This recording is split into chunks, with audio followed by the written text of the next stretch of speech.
Shalom Aleichem, everybody. Welcome to another edition of Ramblings Around the Kitchen Table with Rabbi Andrew and Rebbetzin Kelly.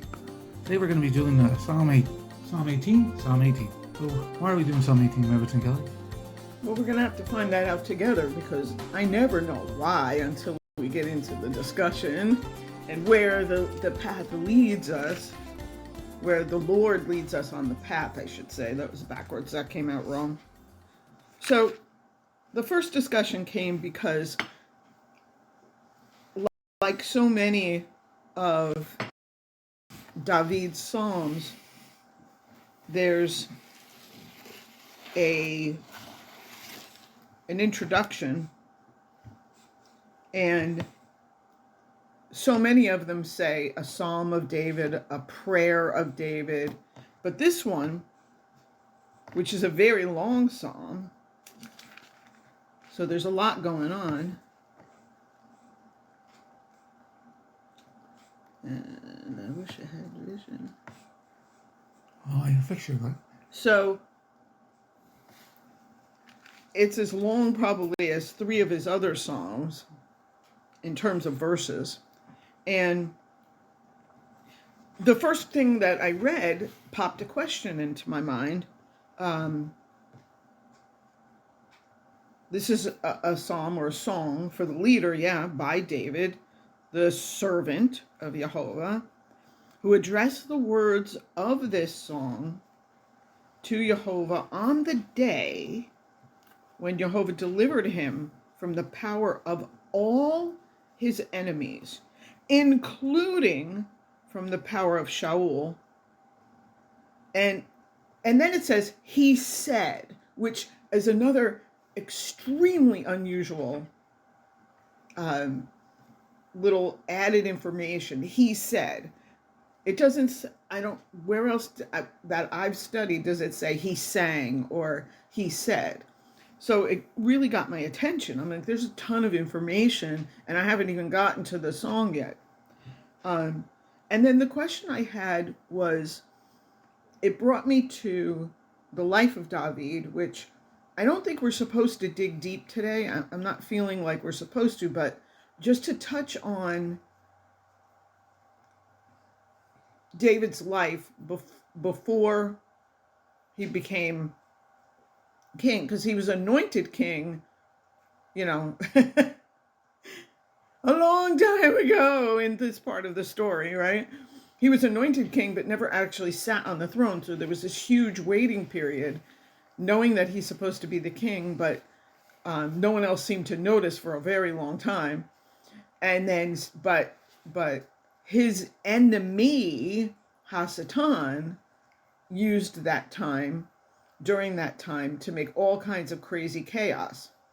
And then there's all his enemies, and we know he went and, because of Sheol and because of all the problems he was having, because there were people that sided with Sheol very foolishly.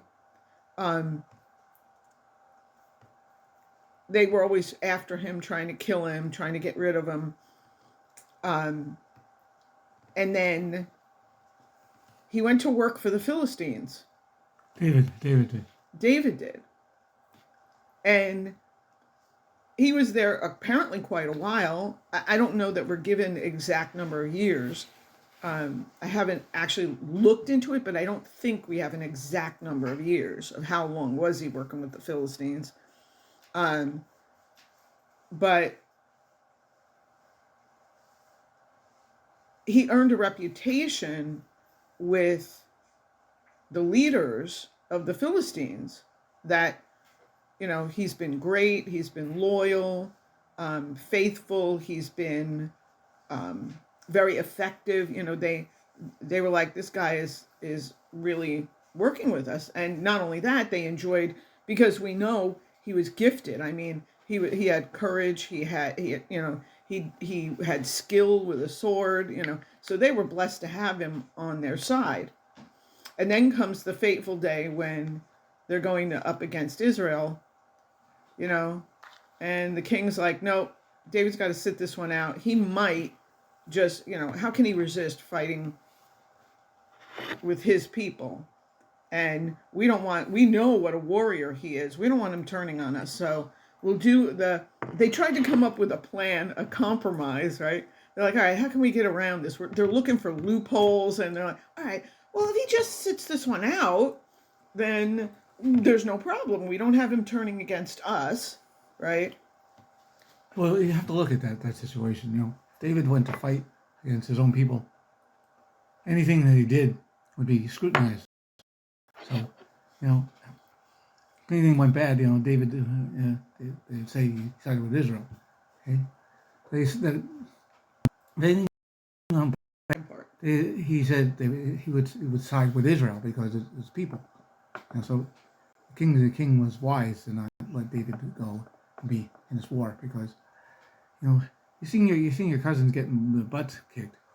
It's kind of hard to not, because blood is thicker than water, they say.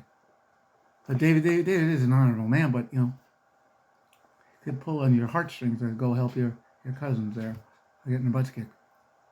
Right. I mean, that's all in the natural.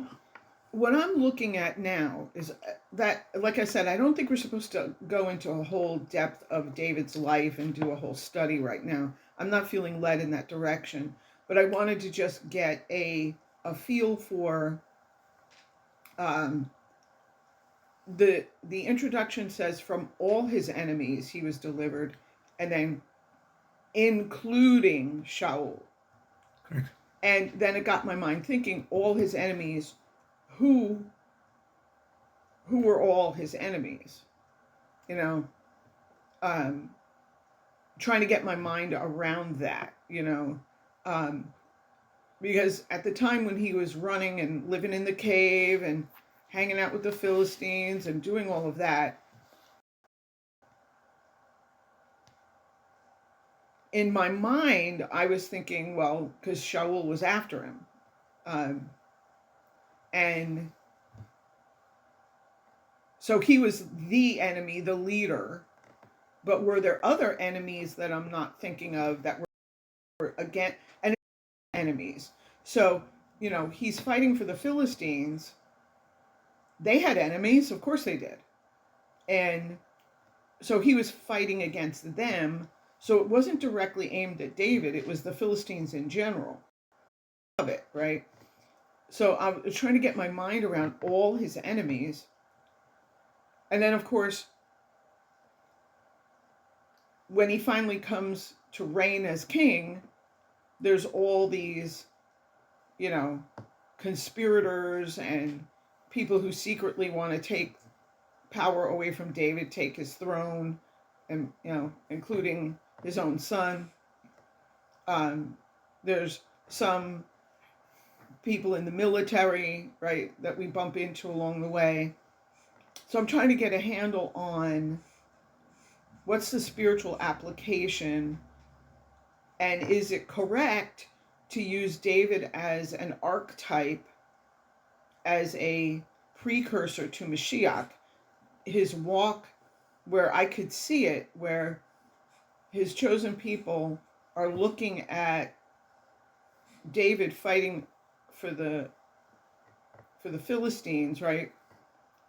The Lord's chosen people, and then apply that where his chosen people for a couple thousand years have seen Mashiach as fighting for the Goyim, right? So I see the application there, David represents Messiah in this sequence, and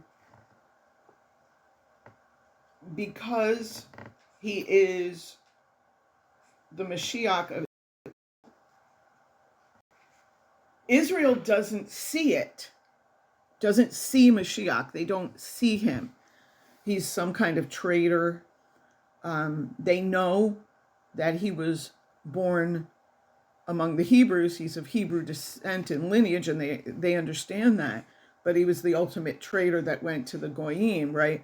So in the process, I'm trying to look at the process. And then in this psalm, we'll discover the Lord speaking about, why is he speaking about Messiah? But then here's what's interesting. As Messiah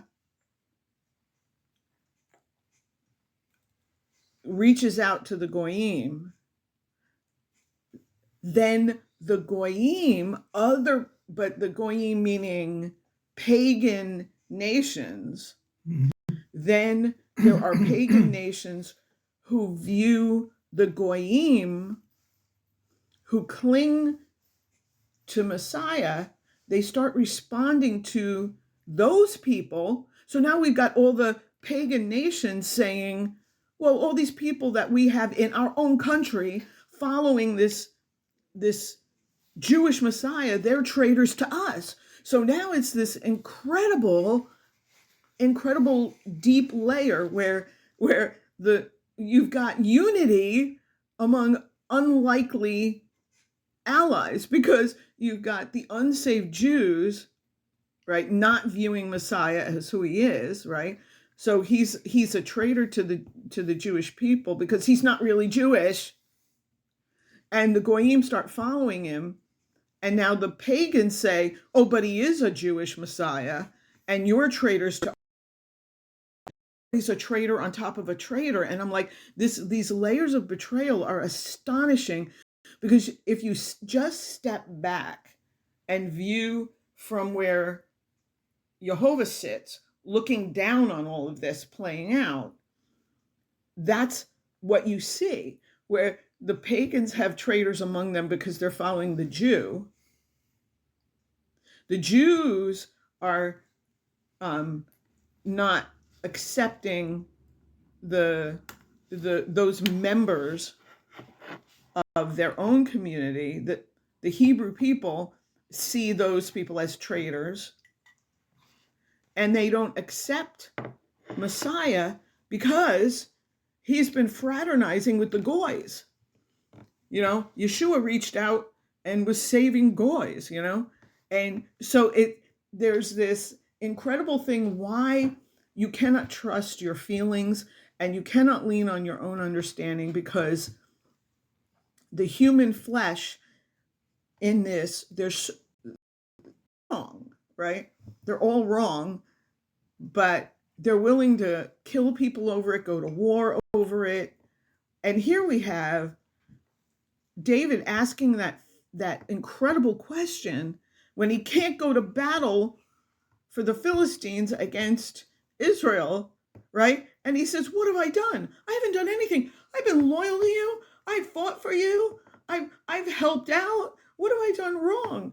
And nope, you got to sit this one out. So there's a spiritual application there where he's pleading a cause, like, I've done all of this for you, right? So Messiah died for everyone. And he could say, I've done everything for you, no matter where you live, in India, in... Let's sit back from this. Let's sit back and say, first, let's talk about, the Jews saying that we're not to let the Gentiles in. But, Isaiah 56 verse 7 says, if the Gentile does Shabbat, Jehovah is going to bless him. So, it's to not let the Gentiles in is just stupid. To not let the Gentiles in is not Torah. It's not Torah, because Torah says in Devarim and Deuteronomy that, they're going to ask you, what's about your God? Because they're going to be jealous. Our God is blessing us. So, the people saying, don't let the goys in.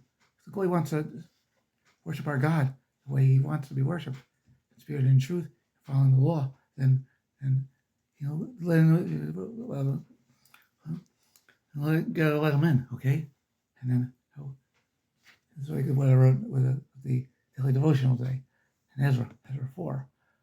And in the daily devotional I wrote from Ezra 4, the pagan nation said, let's help build the temple.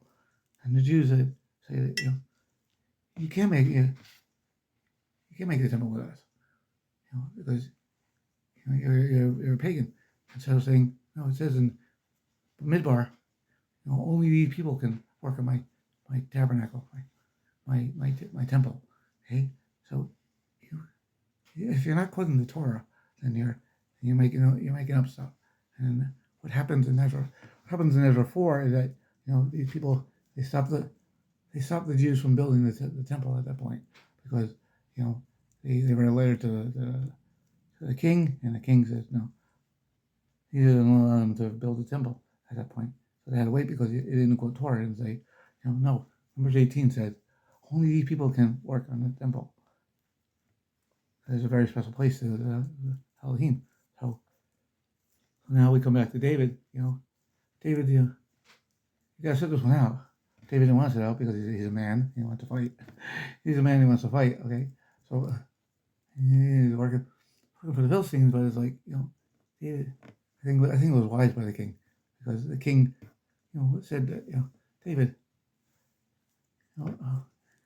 these are your people, and if we start beating up on them, the Lord said, "Oh, bless Israel and curse Israel." So let's say the Lord begins to allow us to beat them, which he did at that point. And so David's like, I want to be there. I'm very mad at my cousins. So but David didn't realize because if he makes a wrong move, it could be seen by the Philistines as something that's bad.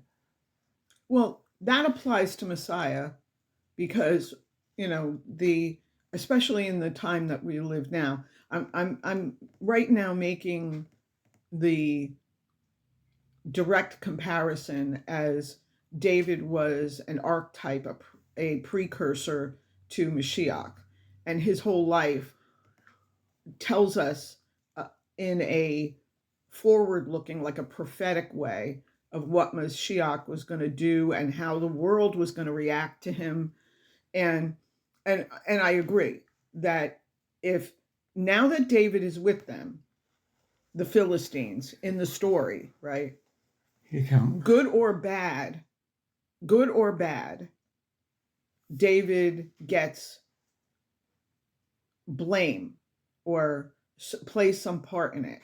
And that's the way the world responds, like right now, there's a huge attack all over the world that, we have to get rid of the Christians and the nations, and there are not many, the nations that were founded and culturally aligned with Scripture, what they call Judeo-Christian values, which I reject that entirely. They're,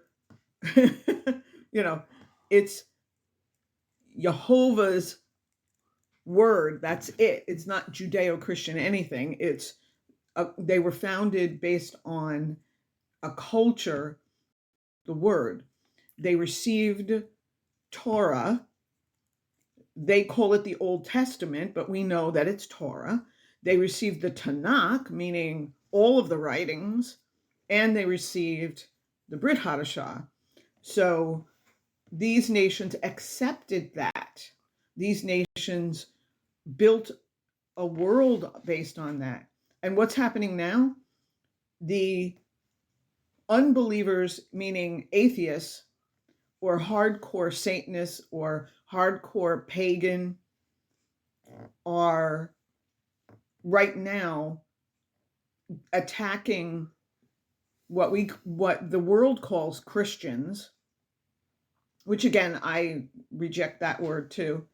But they are attacking anyone who aligns themselves with the word. And so there's this battle, right? And anything that's gone wrong in society, and let's just pick one, right? So they're trying to blame slavery on on believers. Well, you all had slaves, which is historically a ridiculous comment because slavery had been going on for millennia, thousands of years before Abraham, before there were slaves everywhere, all over the world. It was a normal existence, But somehow now it's all... And there's laws in Torah about, taking the booty, taking the slave, Yeah, well, what I'm saying is that they are blaming that you who follow the Lord started slavery because the Lord said you could have slaves.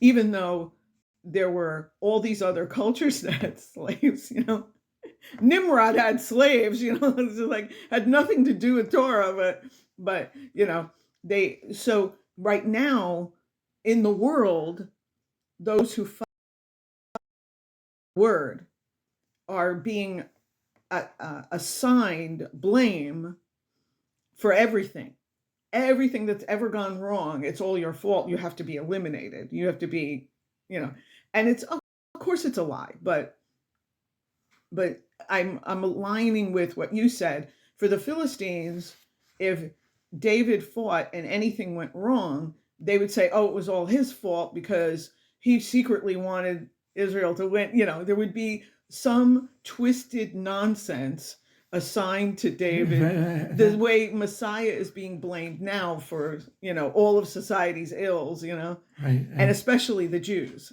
Right, and the time Messiah, they blamed him for everything. So I just want to read Isaiah 56 verse 6 and 7.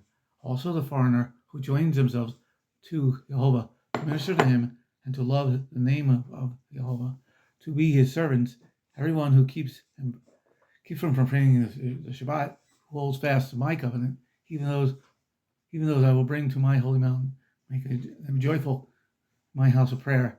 Their burnt offerings and their sacrifices will be acceptable on my altar. For my house will be called a house of prayer for all peoples. Hey, so you got, the foreigner in verse 6, who does what the Lord wants them to do will be welcomed in his house. And just the other part that you were talking about, enemies of David, it says Cole. So all his enemies. Yeah, and I was just meditating on the separate, out of all those enemies, it also included Sheol, meaning that I'm trying to get my mind around how we're told in Scripture, Israel will be surrounded by their enemies, and in the end of days, right? And that's when the Lord's gonna come at them. Now, Scripture reassures us that it's really his Jehovah, it's really his doing. He's drawing all his enemies close. He wants them really close so he can look them in the eye like, yeah, I want you all right there, and I'm going to lure you in, and you're going to think you're going to win, and then I'm going to lash out at you right in your face, And we know that that's the Lord's promise. And what do we see? All of a sudden we have a Middle East. Oh, all these Middle East nations are aligning with Trump's peace plan, and they're all going to be very, very close, surrounding Israel. Oh, there were 20 nations in 20 different nations in the Gaza military. 20 different militaries in Gaza the other day. Right. Yeah. That's not good. Yeah. So all of Israel's enemies are sitting right there, and they can't understand why Netanyahu is like freaking out, and he's trying to stay calm, but he also knows that Trump's only going to be in office for another few years, so we need a backup plan, because he's going to bring all these nations in, and then Trump's going to leave, and then we're sitting here holding the bag, So anyway, getting back to David as a precursor or an archetype to teach us prophetically about this image, where the one where Messiah says, I've done everything for you, Goyim. I've laid down my life. I left my written word. I sent my emissaries to you. I am your salvation. And, the ones who want to cling to their pagan gods, the ones who want to be their own gods, the ones that, like, what more do I have to do for you? because I want to fight a battle for you and you don't want me on your team, that's a big mistake you're making. Very big. You know, but so there's this interesting layer of that development. And I'm really focused in on the Lord wants us in Psalm 18, right? There's this praise and a testimony that David outlines all that the Lord did and what, from his perspective, what he sees, right? So he goes into this list of, not a list, but highlights. He highlights episodes that stand out and demonstrate how powerfully the Lord stood with him and how powerfully Jehovah organized every step. And what we see is repeatedly he was brought to the brink where he thought, well, so and he was repeatedly brought very low, completely and utterly helpless. He was surrounded, outnumbered, had, they had superior intelligence on him, where they seemed to know every time he was anywhere, somebody would find him out. And then, so he was exhausted. He's running. Early paparazzi. Yeah. Well, it was, they were spies, and they went back to Sheol, hoping Sheol would side with them and reward them. In other words, if Sheol really gets this guy, then Sheol's kingship is solidified, and then maybe he'll give me a good position in the kingdom. Maybe I'll get in on the inner circle. So there was this kind of thing, and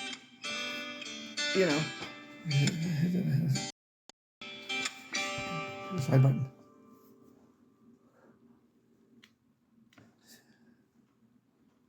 So there was this amazing account, where we see in David's life, all the times where he thought the enemy was going to win.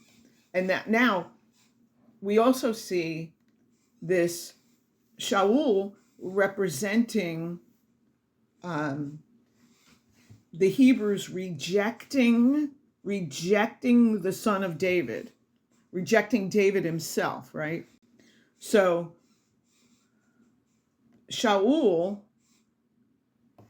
as the king, was representing a faction, because he did have people with him who were rejecting the one true king. And prophetically we know, because the Lord proclaimed it, Jehovah told us that there's going to be a hardcore group within the Hebrew nation that were going to reject their one true king. And they're going to follow some other leader that's been kicked out, been told, you're not the king. You've been deposed because you did not obey me. You didn't fear me. You blew it, Shaul. And so we see that carried out straight through till today, where the one true anointed king, who was always anointed to be king, and the Lord says, I have chosen my king on my holy hill, on my holy mountain. Psalm 2. So, I choose the king, not you, right? And it's just this beautiful precision, right? So where is it? Everybody turn to Psalm 18. Psalm 18. Verse. So I guess that's verse 5 there. For the cords of death surrounded me. The floods of Belial terrified me. The ropes of Sheol were wrapped around me.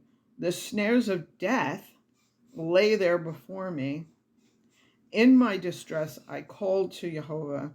I cried out to my Elohai.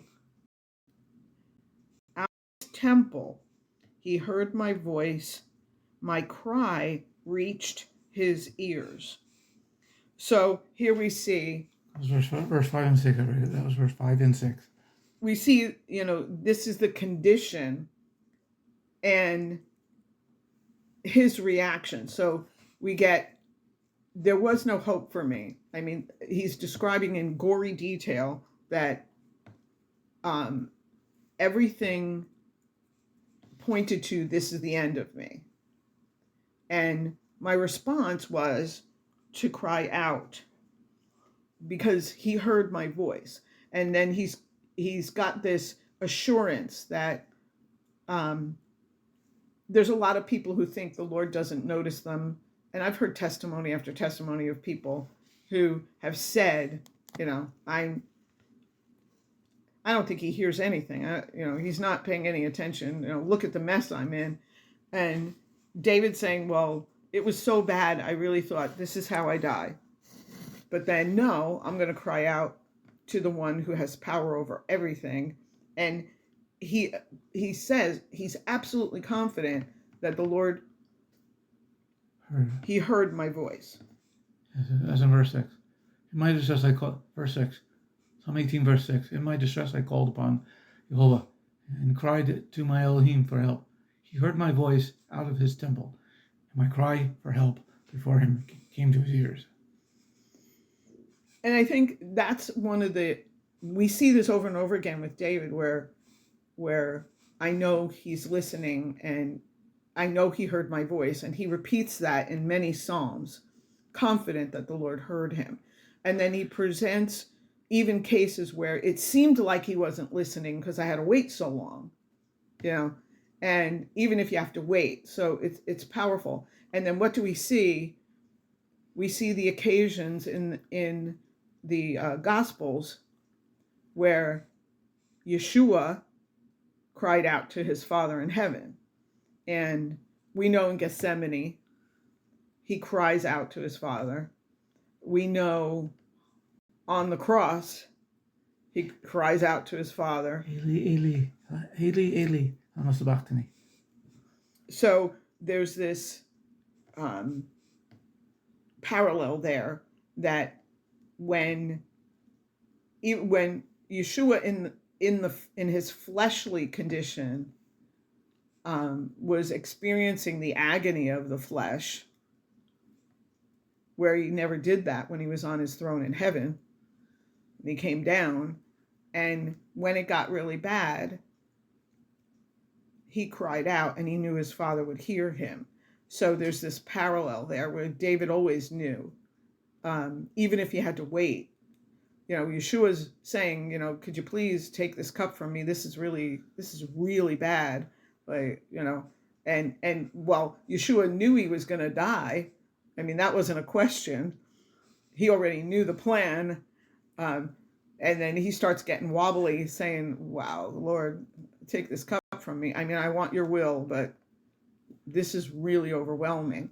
So there's that parallel where when things are overwhelming and the cords of death are coming around me because I know I'm going to die, the first thing David does, the first thing Yeshua does is cry out to the Father because he knows he's listening. And then immediately thereafter, the next two verses. So you mean verse 7 and 8? Yes, so read it.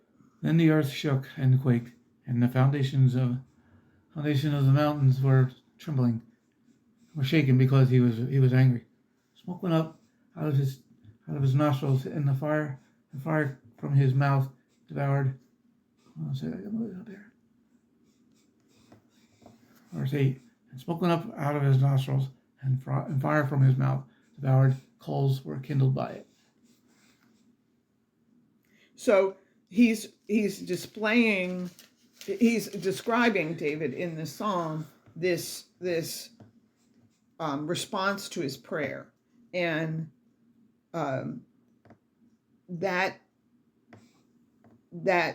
reaction that the Lord has when you are walking, as I'll use the biblical description, as the apple of his eye, and you acknowledge the Lord is sovereign over the whole situation, and in your helplessness he comes out all the stronger. When you're trying to be the hero and you're displaying your strength, right?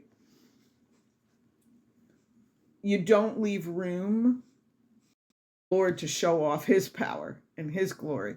But when you've been reduced to complete helplessness, you're not able. All you can do is sit and watch what the Lord does, because you've already admitted you can't do anything. So anything good that happens thereafter has to give glory to the Lord, and that's the whole purpose of your helplessness. David established himself as a magnificent warrior in the flesh, which is, of course, the reason why he wasn't permitted to build the temple. Because you went running around slaying people, you got too much blood on your hands, you're not building my temple. I just like the picture that David's painting an incredible picture here, verse 7 and 8. He said, the earth shakes. Listen to the words that David uses to paint this picture. He says, the earth shook and quaked. The fountains of the mountains, foundations of the mountains were trembling and were shaken because he was angry. Smoke went up out of his nostrils, and fire from his mouth devoured. Coals. Fire from his mouth devoured. Coals were kindled by it. So we got, the mountains are shaking, and he's got this smoke coming out of his nose. Yeah, I mean, we've got, and it's kind of a funny thing when a dad figure gets angry, right? We even do that. How many times we've compared. One of the things that I always knew when I was a child, when my mother had reached her limit and she was really angry, her nostrils would start moving. And so I knew, oh, wow, you've really crossed the line now. The thought came, maybe I should run. My mother would take a big drag on her cigarette, and the ashes would hang on the end of the end, and the cigarette, and she'd send the smoke out of her nose. Yeah, and you knew you were in trouble then. Yeah. So it's interesting because we have an image from our own childhood, but our Father in heaven was the one who did it first, Now I'm just gonna, because I know we do have limited time, although that bothers me because I could do this for hours. Well, people, but we can always do part two, but like they said, it's hard to do. Well, you could edit it, I guess. I think this is verse 10. I just want to go over the pattern that goes on in this psalm, because we don't have time to read the whole thing. I mean, it's massive. So, but verse 10, he rode upon the cherub and flew. No, back up one. So I guess it's 9 for you. Yeah, verse 9. He bowed the heavens also. Came down with thick darkness under his feet. Okay, this theme repeats, and this is where I'm getting this comparison to Mashiach, because it says in mine, he lowered heaven and came down with thick darkness under his feet. So again, Yeshua came down from heaven,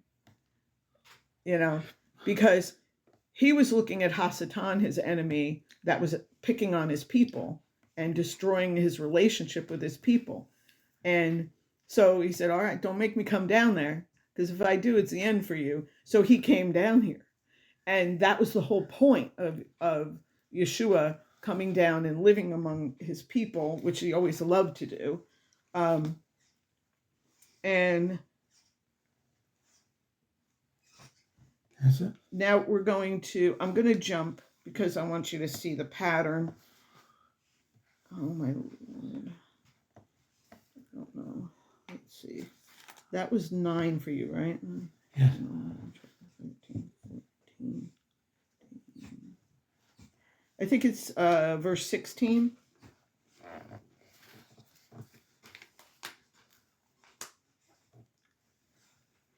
So mine says, he sent high,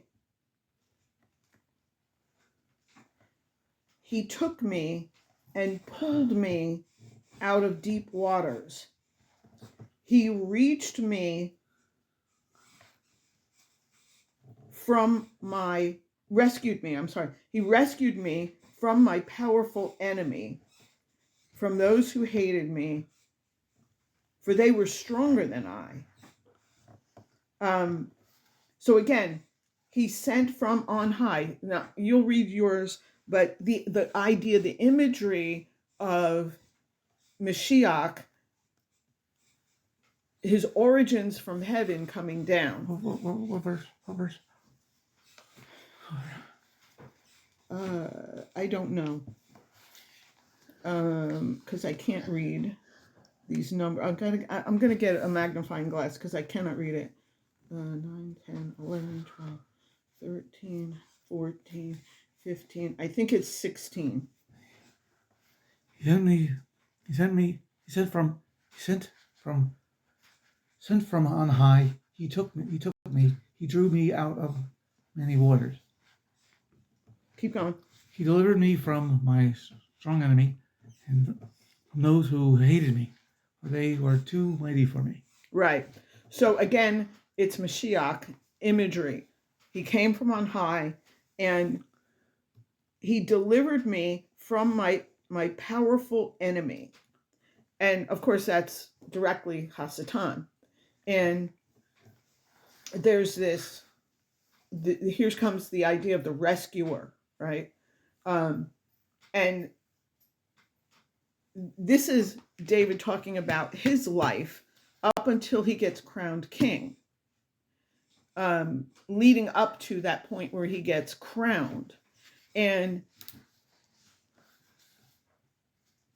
David was representing, because Yeshua, right, went through all these trials with these people, and he was up against his enemy. We remember the first thing that Hasatan did early on in Yeshua's ministry was he went and tempted him. That whole very, very prominent and well-known account of Satan coming, trying to spin Messiah away from his goal, away from his purpose, wicked, tricky, sneaky kind of ways, So that was the enemy. And of course, Yeshua teaches us, use my word of truth to fight back. When Satan's doing that to you, this is what you do. You use the word, you take out your sword and cut him to bits, and he'll flee because he can't stand it, right? Right. So that's what we learn in the Gospels. And I'm just gonna, there's so much. We'll have to do more of this because it's such an incredible song. But I'm gonna jump down to, I think it's 21, verse 21. Verse 21. Verse 21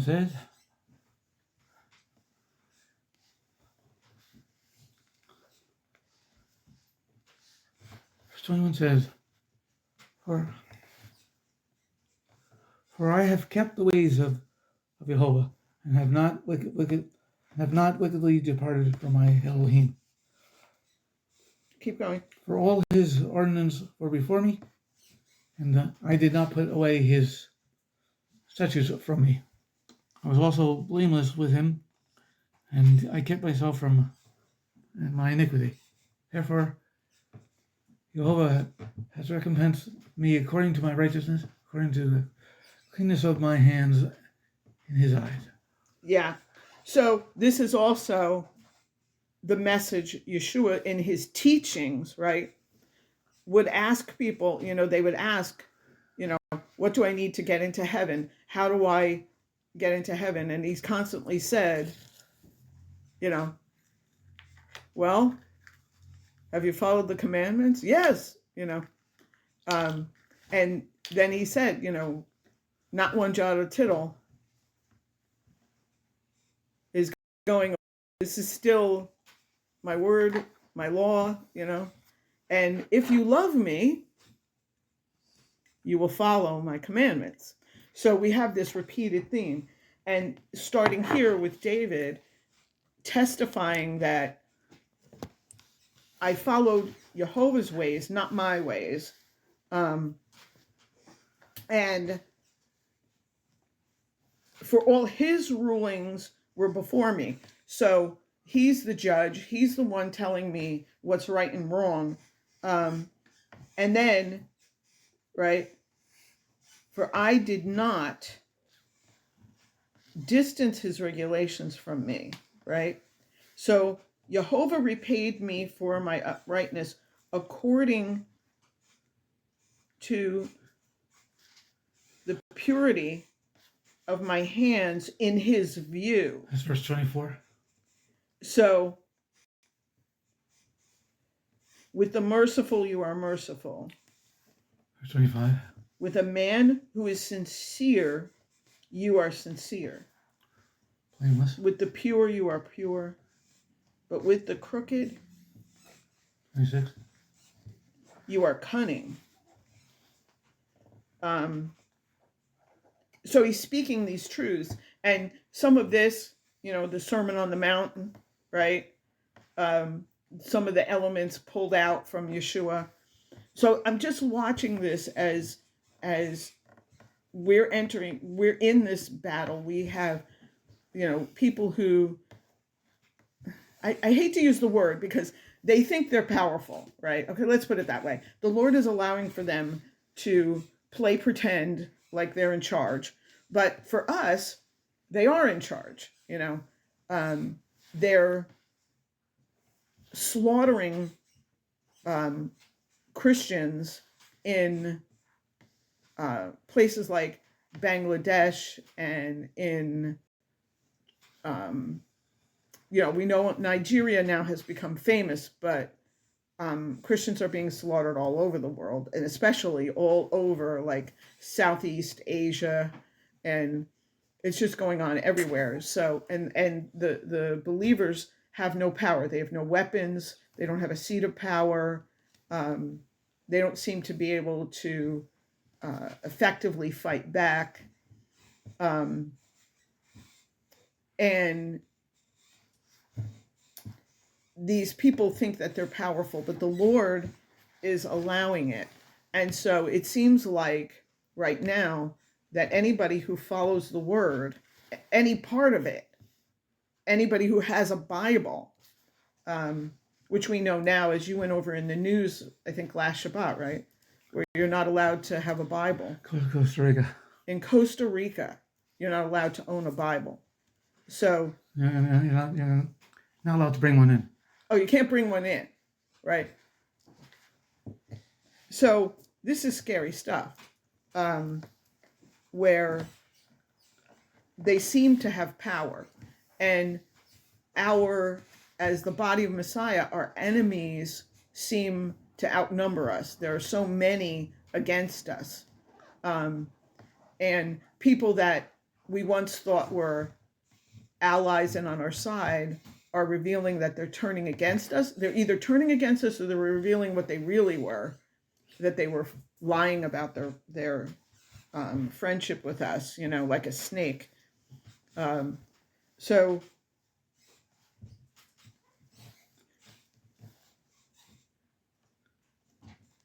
this parallel in this psalm, it's amazing because David is recounting how he got to this place where all his enemies are gone, including Sheol. And it gives us a prophetic vision of all the things that are happening on the earth right now seem like that the body of Messiah is going to be wiped out. And of course, that is, Hasatan is still the enemy he was 2,000 years ago. He's still the one running everything. And he does have his own sort of friends and allies in high places, similar to a figure like Haman in the book of Esther, right? So there's this incredible parallel, and then Yeshua always gave credit and glory to his Father in heaven. Yeshua never took out a sword and started battling, and he never even called on his Father, Lord in heaven, get rid of these people, swallow them up like Korach or something, He doesn't even ask that. He trusts the Father's plan, and he goes along with it, which is why now he's seated in glory, right? So we see that. It's just such an amazing parallel, because David here is giving all glory to God, and the only reason I survived, he goes on in other verses, and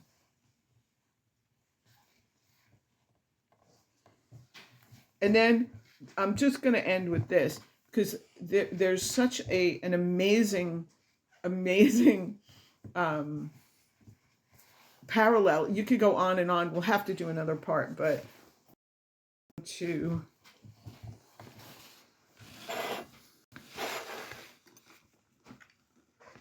Verse 43. This one really hits me, especially at a time like this. From the contentions of the people, you have placed me as head of the nations. A people whom I have not known serve me. Okay, stop there.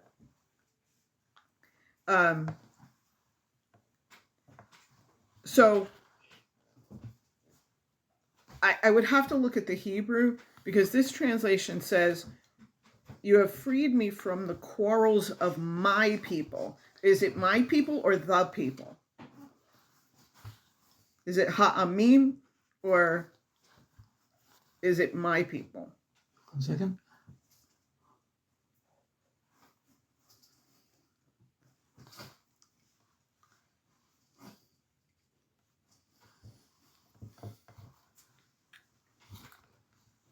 It's in the root. Well, that's the root, but I need to know the ending that's there. I have to go through. It's not there.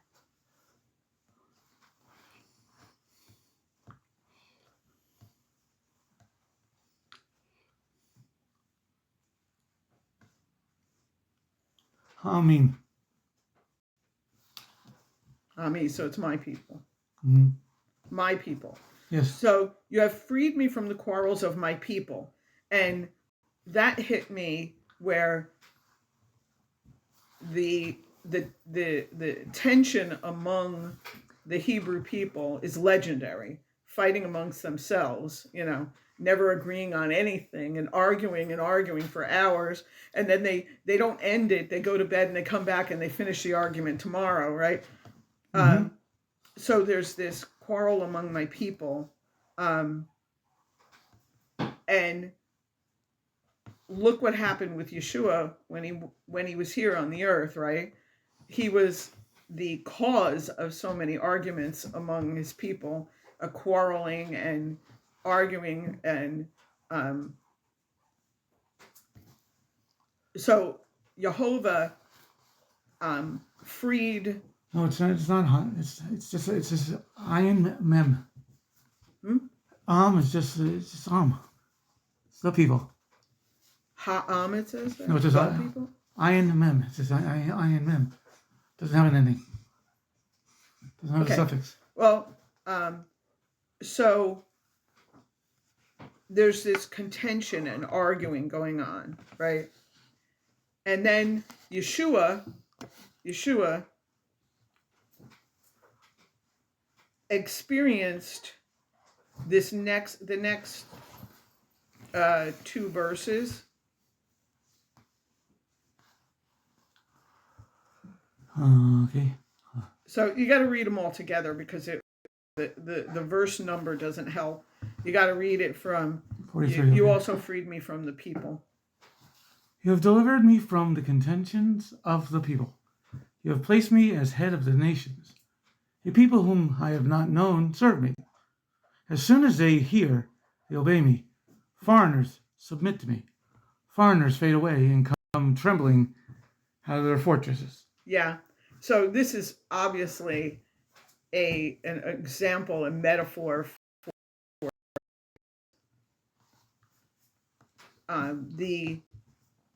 we know from Shaul's writings that the Hebrew people weren't accepting Messiah, and he said, "All right, well, I'm not dealing with you anymore. I'm going to go to the Goyim. That's where the Lord's sending me." And that's because David is writing, "You have freed me from the quarrels of the people, and then now you made me head of nations." This is David writing this, right? We have to remember that. "A people I did not know now serve me. The moment they hear of me, they obey me." This is the God Goyim hearing, and like Yeshua said, the Roman guard, he pays attention to me more than my own people do. This is crazy, right? So for some reason, the Goys love me more than my own people, right? And they come cringing to me. So even people who hated me with all kinds of venom bow their knee and admit that I'm in charge, that's what's coming for the whole world. All these quote unquote powerful people are going to bow the knee. At some point, they're not going to do it willingly. They have an opportunity right now. I suggest you take it. But, either way, you're going to bend your knee in joy and reverence, or as a conquered enemy, So it's coming, people. It's coming. You do have that 1,000-year reign, okay? Yeah. It's going to be great. All right, you've been listening to Ramblings Around the Kitchen Table. Shalom, everybody.